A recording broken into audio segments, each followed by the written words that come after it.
అమరావతి నిర్మాణాల విషయంలో పెద్ద స్కామ్ జరుగుతుంది. అమరావతి అనేది ఒక పెద్ద స్కామ్ అని చెప్పేసి ఆయన మాట్లాడుతున్నారు. మరి ప్రాంతానికి సంబంధించిన మహిళగా జగన్ గారి వ్యాఖ్యలను ఏ విధంగా చూస్తారు? జై అమరావతి, జై ఆంధ్రప్రదేశ్.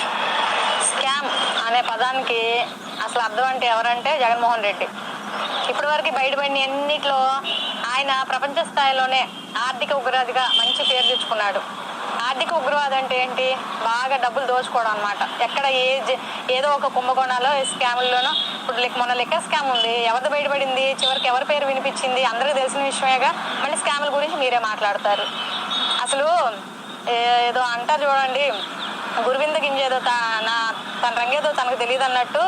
ఏదో ఇక మనం ఏమి చేయలేదు, మనం అసలు స్వచ్ఛమైన కడిగిన ముత్యాన్ని, నేను కడిగిన ముత్యాన్ని, ఎదుటి వాళ్ళే తప్పులు చేసేవాళ్ళు, ఎదుటి వాళ్ళే స్కామ్ అంతా దోచుకు తినేవాళ్ళు అని చెప్పేసి ఆయనకు అనిపిస్తుంది. కానీ ఇక్కడ వాస్తవాలు చూసుకున్నట్టయితే ఆయన చేసినటువంటి పనులు ఏవైతే ఉన్నాయో ఆయన కింద ఉన్నటువంటి వాళ్ళు ఎమ్మెల్యేలు కానివ్వండి, ఎంపీలు కానివ్వండి, 5 ఏళ్లలో ఎంత దోచుకోవాలో అంత దోచుకున్నారు. చివరికి అమరావతిని కూడా అప్పుడు ఇప్పుడు నిర్మాణానికి ఇదవుతున్న అమరావతిలో కూడా ఆ రోడ్లు దోచుకున్నారు.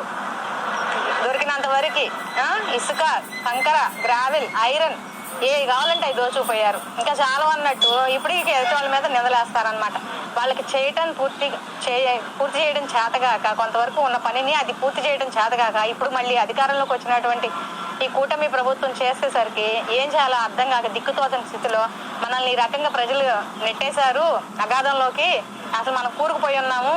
మళ్ళీ బయటికి రావాలంటే మళ్ళీ ఏం చేయాలి? మళ్ళీ అమరావతిని అలాగైనా నాశనం చేసి మళ్ళీ ప్రజలకి అవాస్తవాలను చూపించాలి.